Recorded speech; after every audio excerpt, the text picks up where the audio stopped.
الذي خلق الإنسان وكرمه وعلمه من البيان ما لم يعلم فسبحان الذي لا يحصى امتنانه باللسان ولا بالقلم ونشهد أن لا إله إلا الله وحده لا شريك له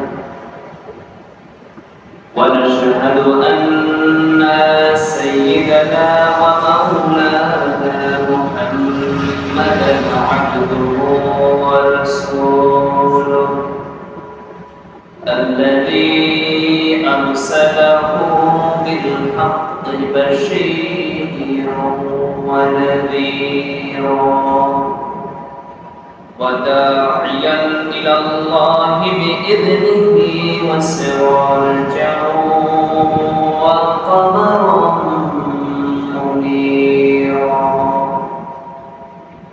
فقد قال الله تعالى في كلامه المجيد وفرقانه الحميد أعوذ بالله من الشيطان الرجيم بسم الله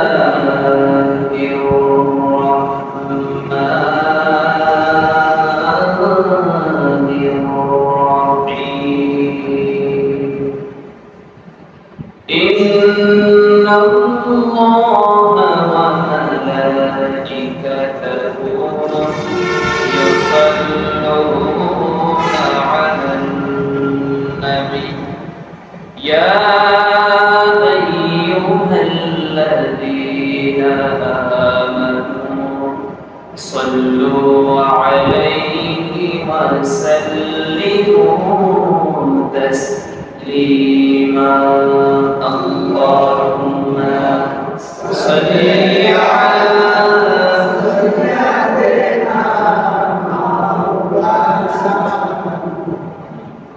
وعلى آل سيدنا اللهم صل على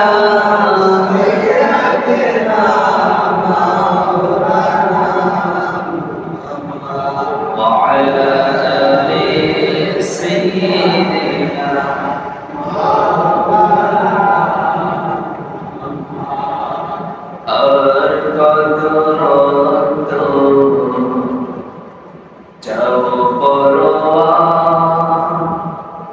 দেখবো কবে ওই নীল আকাশে উড়বে পতাকা কালিমা উড়বে পতাকা কালিমা আর কত রক্ত যাব পরোয়ার দেখবো কবে ওই নীল আকাশে উড়বে পতাকা কালিমা উড়বে পতাকা কালিমা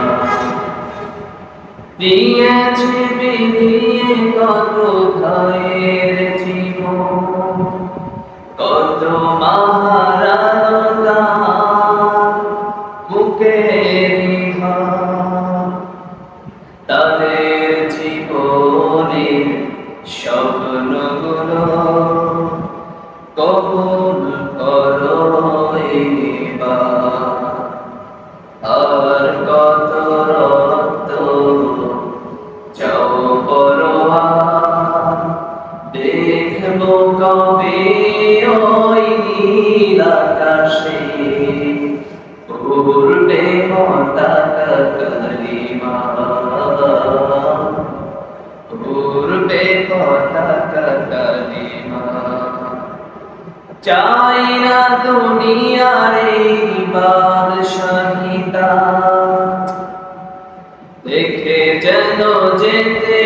পারি কোরআনের আয়াত। তোমার দিনের পথে চলতে পারি, কোনো কিছু চাই না তো আর কত রক্ত যাও পরোয়ার। দেখবো কবে ওই নীল আকাশে উড়বে পতাকা কালিমা, উড়বে পতাকা কালিমা। আলহামদুলিল্লাহ, আল্লাহ সুবহানাহু ওয়া তাআলার দরবারে হাজার করে শুকরিয়া জ্ঞাপন করছি, যিনি আমাদেরকে আজকের এই পবিত্র জুমার দিনে অসংখ্য লোকের মাঝ থেকে যাচাই করে বাছাই করে এমন একটি বরকতপূর্ণ জায়গা তথা মসজিদে আসার এবং বসার মতো তৌফিক দিলেন। সেই মহান রব্বুল আলামিনের দরবারে আমরা সবাই একযোগে জোরে সোরে শুকরিয়া আদায় করছি, বলছি আলহামদুলিল্লাহ। আবার বলছি আলহামদুলিল্লাহ।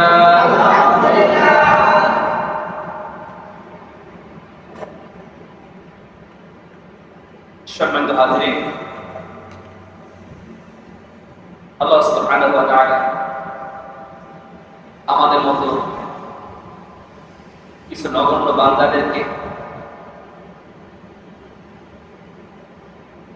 দুনিয়ার মাঝে শ্রেষ্ঠ জায়গা মসজিদে নামাজ আদায়ের লক্ষ্যে আসার মতো তৌফিক দিয়েছেন। যদি এর বিপরীতে লক্ষ্য করি, ঠিক এই মুহূর্তেও এমনও কিছু মানুষ আছে যারা নামাজে আসতে পারেনি, যারা এখন পর্যন্ত নিজের হাতের কাজও ছাড়তে পারেনি। তাদের কাছে নামাজের চাইতে মনে হয় কাজটাই বড় হয়েছে। অথচ যখন আজান হয়ে যাবে, আজান হওয়ার সঙ্গে সঙ্গে সমস্ত কাজ হারা, সমস্ত কাজ আপনাকে ছেড়ে দিতে হবে। সাহাবায়ে কিরামের জীবন থেকে আমরা জানতে পারি, একজন কুঠার হাতে নিয়েছে, গাছ কাটতে মাথার উপরে নিয়েছে, গাছে কোপ দিবে, এমন সময় শুনে যায় আজান আজান চলতেছে। কুঠার সামনে না ফেলাই পিছনে ফেলাই দিয়েছে, ফেলাই দিয়ে দৌড়ে নামাজ চলে গেছে। প্রশ্ন করা হলো যে আপনি এই কোপটা তো আপনি দিতে পারতেন, কেন করলেন না? তখন তিনি বলছেন যে আমি আমার আল্লাহকে রাজি খুশি করার জন্য নামাজ পড়ি। এখন যদি আমি দেরি করি, নামাজের আজান হয়েছে, এখন যদি আমি দেরি করি, যে সময়টা দেরি করব, আল্লাহ যদি এর জন্য আমার ধরে, আমি জবাব দেবো কেমন? সম্মানিত হাজির, কিন্তু আমরা করি কি? কাজ ছাড়ি না, নামাজের ফোকাস করি না। আমরা যে বিষয় নিয়ে আলোচনা করার ইচ্ছা পোষণ করেছি, আমরা গত জুমায় আগের জুমায় আমরা আলোচনা করছিলাম হলো তাওহীদের দাবি কি ছিল, তাওহীদের দাবি নিয়ে আমরা আলোচনা করছিলাম। আজকে আমাদের আলোচ্য বিষয় হলো ইবাদত, দাসত্ব বা গোলামি। আল্লাহ রাব্বুল আলামিন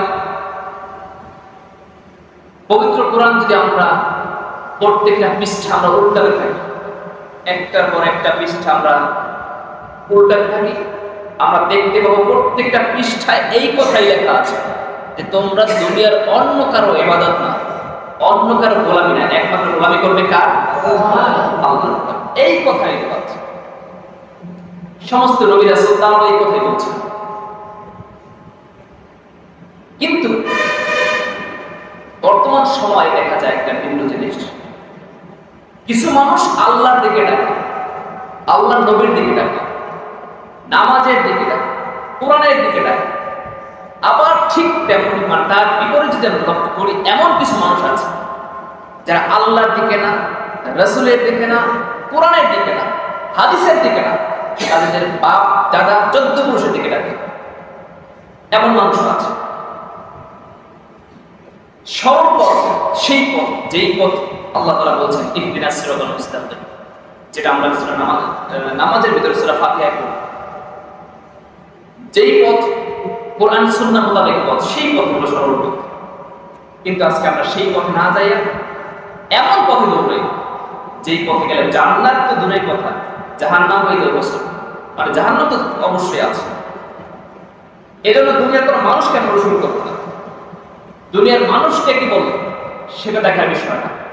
দেখার বিষয় হচ্ছে আল্লাহ কি বলছে, রাসূল কি বলছে, সেটা যদি আপনি ফলো করেন আপনার জন্য আল্লাহ বলছেন এটাই সিরাতাল মুস্তাকিম, এই পথে তুমি চলো, এই পথে তোমার জন্য জান্নাত তোমাকে হাত ছেড়ে দিয়ে রাখছে। সম্মানিত হাজিরিন, আল্লাহ রাব্বুল আলামিন বলছেন, কি বলছেন সূরা বাইয়িনা ৫ নম্বর আয়াতে আল্লাহ বলছেন, আল্লাহ রাব্বুল আলামিন বলেন ওয়ামা উমিরু ইল্লা লিয়াবুদুল্লাহা মুখলিসিনা লাহুদ-দ্বীন হুনাফা'a ওয়া ইউকিমুস সালাতা ওয়া ইউতুস যাকাত ওয়া যালিকা দীনুল কাইয়্যিমা। আল্লাহ রাব্বুল আলামিন বলেন তাদেরকে কেবল এই নির্দেশ দেওয়া হয়েছে একনিষ্ঠ হয়ে আল্লাহর ইবাদত করবে, সালাত কায়েম করবে, নামাজ কায়েম করবে এবং যাকাত প্রদান করবে। আর এটাই হলো সঠিক ধর্ম, এটাই হলো সঠিক কাজ। কি বলছেন যে তোমরা একনিষ্ঠ হয়ে একদম মনকে অন্য সমস্ত জায়গা থেকে ঘুরাইয়া দিয়ে, না ব্যবসা, না কাজ, না জমি, না অন্য কিছু, সমস্ত দিক থেকে ঘুরাইয়া কি করবে? ইল্লা লিয়াবুদুল্লাহ মুখলিসিনা লাহুদ-দ্বীন, একদম খালিস ভাবে আল্লাহর ইবাদত করবে, নামাজ কায়েম করবে, এরপরে যাকাত প্রদান করবে, যাকাত আদায় করবে। আর এটাই হলো সঠিক কাজ, সঠিক ধর্ম। আল্লাহ রাব্বুল আলামিন বলেন সমস্ত নবীরা এই কথাই বলেছেন। আল্লাহ রাব্বুল আলামিন বলেন ওয়ামা আরসালনাকা মিন ক্বাবলিকা মির রাসূলিন ইল্লা নূহি ইলাইহি আন্নাহু লা ইলাহা ইল্লা আনা ফা'বুদুনি। আল্লাহ রাব্বুল আলামিন বলেন সমস্ত নবীরা এই কথাই বলছে, তোমরা এখন আল্লাহর ইবাদত করবে, তিনি ছাড়া কোনো ইলাহ নেই, তারই গোলামি করবে, এই কথা তারাই বলছে। কতক্ষণ পর্যন্ত আল্লাহর গোলামি করবে আল্লাহ রাব্বুল আলামিন তাও জানিয়ে দিয়েছেন। আল্লাহ রাব্বুল আলামিন সূরা হিজর ৯৯ নম্বর আয়াতে আল্লাহ রাব্বুল আলামিন বলেন ওয়া'বুদ রাব্বাকা হাত্তা ইয়াতিয়াল ইয়াকিন। যতক্ষণ পর্যন্ত বান্দা তোমার মৃত্যুর সময় না চলে আসে ততক্ষণ পর্যন্ত তোমরা আল্লাহর ইবাদত করবে, আল্লাহর গোলামি করবে। মৃত্যুর আগ পর্যন্ত সময় আছে। মৃত্যুর সময় যখন হয়ে যাবে, যখন ফেরেশতা জিবরাইল, ফেরেশতা আজরাইল যখন জান কবজ করার জন্য চলে আসবে, সেই সময় হাজারো দান করো, হাজারো রোজা রাখো, হাজারো নামাজ করো, হাজারো সিজদা দেয়, কোনো কাজ হবে না। এজন্য আমাদেরকে ওই ফেরেশতা আসার আগে আমাদেরকে ইবাদত করতে হবে আল্লাহ রাব্বুল আলামিন, তবে সেই ইবাদতগুলো কবুল করে নেবেন। এরপর আল্লাহ রাব্বুল আলামিন বলেছেন ইবাদত করতে হবে, কাজের ফাঁকে ইবাদতের সুযোগ খোঁজা যাবে না। ইবাদতের ফাঁকে আমাদেরকে কাজ করতে হবে। যদি কোনো ব্যক্তি ইশার নামাজ আদায় করার পরে, ইশার নামাজ জামাতের সাথে আদায় করলেন, আদায় করার পরে যদি কোনো ব্যক্তি রাতে ঘুমায়া যায়, আবার ফজরের সময় উঠে ফজরের নামাজ জামাতের সাথে আদায় করে, আল্লাহ রাব্বুল আলামিন বলেন ওই ব্যক্তি ইশার নামাজ এবং ফজরের নামাজ জামাতের সাথে আদায় করার কারণে আল্লাহ রাব্বুল আলামিন গোটা রাতটাকে নামাজ আদায় করলে, ইবাদত করলে যে সওয়াব হয় তার সমপরিমাণ সওয়াব তার আমলনামায় দিয়ে দেন। সুবহানাল্লাহ। আবার ঠিক তেমনি ফজরের নামাজ আদায় করার পরে জোহর পর্যন্ত যদি কোনো ব্যক্তি জমিনে চলে যায়, নামাজের পরে সারাটা দিন কাজ করবে, অন্যায় কাজ যদি না করে, ব্যবসায় গেছে মানুষকে না ঠকায়, জমিনে গেছে জমির যদি আইন না কাটে, মানুষকে যদি কষ্ট না দেয়, মানুষের সঙ্গে যদি ভালো ব্যবহার করে, আল্লাহর সঙ্গে যদি শিরিক না করে, এর ভিতরে যদি কোনো অন্যায় কাজ না করে, আল্লাহ রাব্বুল আলামিন বলছেন এই ফজরের নামাজ জামাতের সাথে আদায় করলো আর জোহরের নামাজ জামাতের সাথে আদায় করলো, এই দুইটা ওয়াক্ত নামাজ জামাতের সাথে আদায় করার কারণে এর মধ্যবর্তী যে সময়টা আছে এই সময়টা ইবাদত করলে যে সওয়াব কত সমপরিমাণ সওয়াব আল্লাহ রাব্বুল আলামিন তাআলা আমলনামায় দিয়ে দিবে। এইভাবে জোহর থেকে আসর, আসর থেকে মাগরিব, মাগরিব থেকে এশা। তাহলে আল্লাহ বলছেন বান্দা তাকে সৃষ্টি করা হয়েছে আমার ইবাদত করার জন্য। আপনি যদি এশা এবং ফজর এবং জোহর, জোহর এবং আসর, আসর এবং মাগরিব, মাগরিব থেকে এশা, আবার এশা থেকে ফজর, এই সময় এই নামাজগুলো জামাতের সাথে আদায় করেন, আর এই মধ্যবর্তী যে সময়গুলো আছে এই সময়গুলো যদি অন্যায় কাজ না করেন, খারাপ কাজ না করেন, মানুষকে কষ্ট না দেন, মানুষের জুলুম না করেন, শিরিক না করেন, বিদআত না করেন, আল্লাহ বলছেন এই সময়টাও তার ইবাদতের ভিতরে গণ্য হবে। সুবহানাল্লাহ, আমাদের জন্য কতটা সহজ।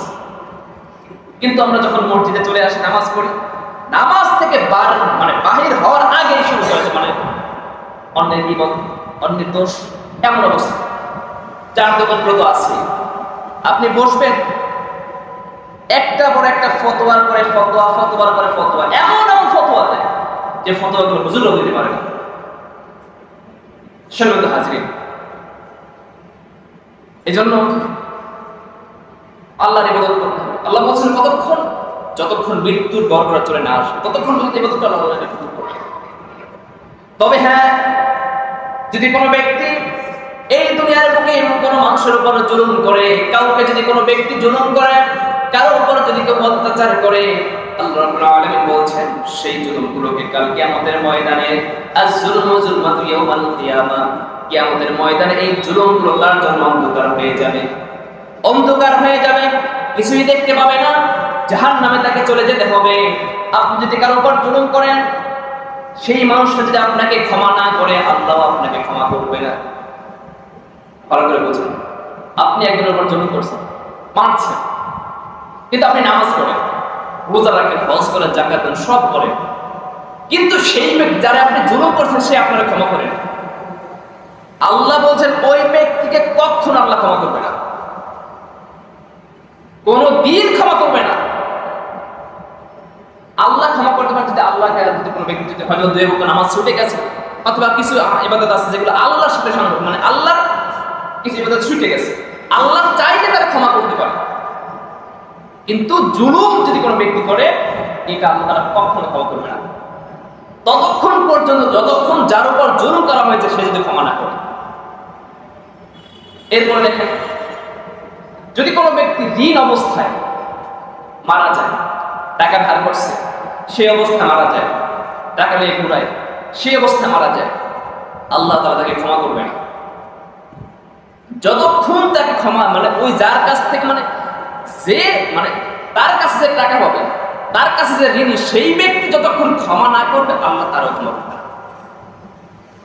আল্লাহ চাইলে সমস্ত পাপ মাফ করতে পারেন, কিন্তু এই দুইটা পাপ আল্লাহ মাফ করবেন না।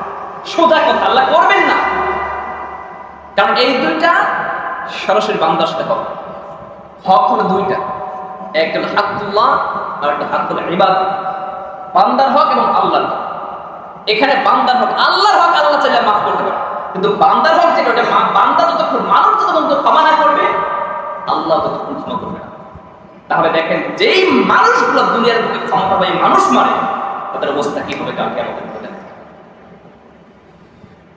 কিছু পাপ আছে যেই পাপের শাস্তি দুনিয়ায় হয়ে যায়, আবার এমন কিছু পাপ আছে যেই পাপের শাস্তি দুনিয়ায় হয়, আখিরাতে হয়। যদি নামাজ না পড়ে, হয়তো তার শাস্তি আল্লাহ ওরকম সরাসরি দেখান, কিন্তু তার শাস্তি পরকালে আল্লাহ তাআলা রাখছেন, তাকে জাহান্নামে যেতে হবে। সর্বপ্রথম হিসাবটা নামাজের জন্য হবে। কিন্তু যদি কোনো ব্যক্তি মানুষের উপর অত্যাচার করে, জুলুম করে, এইটার শাস্তি আল্লাহ তো পরকালে দিবেন, দুনিয়াও তার জন্য আল্লাহ তাআলা সেটা হিসাব করে রাখেন, দুনিয়াও তার শাস্তি ভোগ করতে হবে। তার এমন শাস্তি সে কল্পনা করতে পারে না। হয়তোবা সে কারো উপর জুলুম করছে, আল্লাহ তার মনের ভেতর অশান্তি সৃষ্টি করে দেবে, লাস্টে এমন অবস্থা হবে, না পারবে খাইতে, না পারবে ঘুমাইতে, না পারবে কিছু করতে, এমন অবস্থা হয়েছে। এমনকি শ্রীলঙ্কার মতো হতে পারে। শুনলেন হাজির, একটা হাদিসের ভিতরে পড়লাম, রাসূল বলছেন এই দুনিয়ার বুকে যদি কোনো ব্যক্তি, কোনো ব্যক্তির ইবাদত, ব্যক্তির উপর জুলুম, এটা তো বাদে, কোন একটা গরু, শিংওয়ালা গরু যদি আরেকটা শিং ছাড়া গরুর উপর জুলুম করে, ভালো করে বোঝেন, একটা শিংওয়ালা গরু, যার শিং আছে আর একটা গরুর শিং নাই, এই গরুটা যার উপর শিং, যার শিং নাই, তাকে যদি অত্যাচার করে, তাকে যদি তার শিং দ্বারা যদি আঘাত করে, তার শক্তির মাধ্যমে যদি আঘাত করে, কাল কিয়ামতের ময়দানে আল্লাহ তাআলা ওই দুই গরুরে উঠাইবেন। গরুর কিন্তু কোনো হিসাব নাই, পশু পাখির কিন্তু কোনো হিসাব নাই, কিন্তু আল্লাহ তাদের দুইজনকে উঠাইবেন। এবার যার দুনিয়ায় যার শিং ছিল না, সেই গরুটাকে আল্লাহ তাআলা শিং দিয়ে দিবেন, বলবেন তোর উপর যে অত্যাচার করা হয়েছে সেই অত্যাচার এখন তুই কর, তোর উপর যে অত্যাচার করা হয়েছে, যে জুলুম করা হয়েছে, এটা এবার তুই কর। তারপরে তাদেরকে আল্লাহ তাআলা মিশে দিবেন। জুলুম কত বড় ভয়াবহ। সম্মানিত হাজির, আমরা জুলুম করবো না, আমরা আল্লাহর ইবাদত করবো। আল্লাহ বলছেন ইবাদত করলে, জুলুম ছাড়তে পারলে আল্লাহ তাআলা তখনই কবুল করবেন। আল্লাহ তাআলা শিরককে আল্লাহ তাআলা জুলুম বলছেন। এরপর রব্বুল আলামিন বলেন এই ইবাদত হবে কেমন? ইখলাসের সাথে ইবাদত হতে হবে। রব্বুল আলামিন বলেন ইন্না আনজালনা ইলাইকাল কিতাবা বিল হক ফা'বুদিল্লাহা মুখলিসান লাহুদ্দীন। আল্লাহ রাব্বুল আলামিন সূরা জুমার 2 নম্বর আয়াতে আল্লাহ রাব্বুল আলামিন বলেন আমি আপনার প্রতি কিতাব সত্য সহকারে নাযিল করেছি, আপনি নিষ্ঠার সাথে আল্লাহর ইবাদত করেন, আল্লাহর গোলামি করেন, আল্লাহর কথাগুলো মেনে চলেন নিষ্ঠার সাথে। আল্লাহ যেই কথাগুলো বলছেন, আল্লাহ বলেন কোরআনের কথাগুলো সত্য সহকারে কোরআনকে নাযিল করেছেন, এবং আপনি এর মাধ্যমে এর ভিতরে যে কথা বলা হয়েছে সেগুলো মেনে চলেন, আল্লাহর ইবাদত করেন। আল্লাহ রাব্বুল আলামিন তখনই সেই ইবাদতগুলো কবুল করে নেবেন। আল্লাহ রাব্বুল আলামিন অন্য জায়গায় বলেন কুল ইন্নী উমিরতু আন আ'বুদুল্লাহা মুখলিসান লাহুদ্দীন। আল্লাহ রাব্বুল আলামিন বলেন এই আয়াতের ভিতরে বলছেন বরং অবশ্যই আমাকে আদেশ করা হয়েছে আমি যেন একনিষ্ঠ হয়ে আল্লাহর ইবাদত করি। আল্লাহ রাব্বুল আলামিন অন্য জায়গায় বলেন ওয়া মা খালাকাতুল জিন্না ওয়াল ইনসা ইল্লা লিয়া'বুদুন। জিন এবং মানুষকে সৃষ্টি করা হয়েছে অন্য কোনো কাজ নয়, তাদের জন্য সর্বপ্রথম যে কাজ হবে সেই কাজটাই হবে একমাত্র অন্য কারো গোলামি নয়, অন্য কোনো দাসত্ব নয়, অন্য কোনো নেতা মন্ত্রী এমপি রাজা বাদশা অন্য কারো গোলামি করা যাবে না, একমাত্র গোলামি করতে হবে আল্লাহ রাব্বুল আলামিন। জোরে বল সুবহানাল্লাহ। আল্লাহর গোলামি ছাড়া যদি অন্য কারো গোলামি করেন, আল্লাহর পিছনে না ছুটে যদি অন্য কারো পিছনে ছুটে, আল্লাহ রাব্বুল আলামিন বলেন কাল কিয়ামতের ময়দানে এই দুনিয়ার বুকে মানুষগুলো যার পিছনে পড়বে সেই মানুষগুলোকে আল্লাহ রাব্বুল আলামিন কাল কিয়ামতের ময়দানে তুলবেন, তাদের সঙ্গে তুলবেন। আপনি যার পিছনে পড়বেন তার সাথে উঠবেন। আপনি যার পিছনে পড়বেন সেই লোকটা যদি জেনাকার হয়, সেই জেনাকারের পিছনে আপনাকে উঠতে হবে। আপনি যার পিছনে পড়বেন সেই লোকটা যদি মানুষের সম্পদ মেরে খাওয়া লোক হয়, আল্লাহ রাব্বুল আলামিন তাকেও কাল কিয়ামতের ময়দানে উঠাবেন। তার পিছনে আপনাকে উঠানো হবে, দুইজনকে একই শাস্তি দেওয়া হবে দুইজন, কারণ আপনার সাপোর্টের কারণে সেই ব্যক্তি জুলুম করতে পেরেছে, সেই ব্যক্তি জেনা করতে পারছে, সেই ব্যক্তি মানুষের উপর অত্যাচার করতে পারছে, সেই ব্যক্তি আল্লাহদ্রোহী হতে পেরেছে। আল্লাহ রাব্বুল আলামিন সেই দিন এই দুই ব্যক্তিকে উঠাবেন। আল্লাহ রাব্বুল আলামিন বলেন ইয়াউমা তাযহাবু কুল্লু উনাসিন বিইমামিহিম। প্রত্যেক মানুষ তার ইমাম মানে কি নেতা, তার নেতা সহ আল্লাহ তাআলা উঠাবেন। আল্লাহ রাব্বুল আলামিন সেই দিন বলবেন ওই তখন তো জাহান্নামে চলে যেতে হবে, ওই সময় জাহান্নামে বলবে আল্লাহ রাব্বুল আলামিন আমরা তো জাহান্নামে যাব, যেই মানুষগুলোর কারণে আমরা জাহান্নামে চলে যেতে হচ্ছে সেই মানুষগুলোকে ডেকে আনেন, তাদের ঘাড়ের উপর পাড়া দিয়া আজকে আমি জাহান্নামের ভিতরে চলে যাব। আল্লাহ রাব্বুল আলামিন বলেন সেই দিন মানুষগুলো বলবে আল্লাহ তাদেরকে নিয়ে আসেন, তাদের ঘাড়ে পাড়া দিয়ে আমি জাহান্নামের ভিতরে চলে যাব, কারণ তাদের সাপোর্টের কারণে তারা আমাকে বলছে যে অন্যায় কাজটা কর, আমি আছি, আমি তোরে বাঁচাই নেব। দুনিয়ায় বাঁচাতে পারে কিন্তু সেদিন আর কেউ বাঁচাতে পারবে না, সেদিন জাহান্নামের ভিতরে চলে যাবেন। এই দুনিয়ায় বিপদে পড়লে ভাই চলে আসে, বন্ধু চলে আসে, বাবা চলে আসে, আত্মীয় স্বজন চলে আসে, নেতা চলে আসে, সেই দিন নেতার কোনো কাজ হবে না, সব খাতা হয়ে যাবে, সেরা খাতা হয়ে যাবে, সব কেউ কারো উপকার করতে পারবে না। আল্লাহ রাব্বুল আলামিন এজন্য বলছেন বান্দা এই দুনিয়ায় তোমাকে একটা হায়াত দেওয়া হয়েছে, একটা জীবন দেওয়া হয়েছে, এই জীবনটা তুমি সুন্দর করে সাজায় নাও, মানুষের উপর জুলুম করবে না, মানুষের উপর অত্যাচার করবে না, যারা জুলুম করবে তাদেরকেও তোমরা সাপোর্ট করবে না। আল্লাহ রাব্বুল আলামিন বলেন এই কাজ যদি করতে পারো তখনই তোমাদের ইবাদতগুলো কবুল হয়ে যাবে। সুবহানাল্লাহ। যদি এই কাজ না করি সমস্ত ইবাদতগুলো মসজিদের ভিতরে করে থাকবে। আপনি নামাজ পড়লেন কিন্তু এমন ব্যক্তি সাপোর্ট করেন যে নামাজ পড়ে না, আপনার নামাজ সেগুলোতে কাজ হবে না। ভালো মানুষের সঙ্গে থাকতো।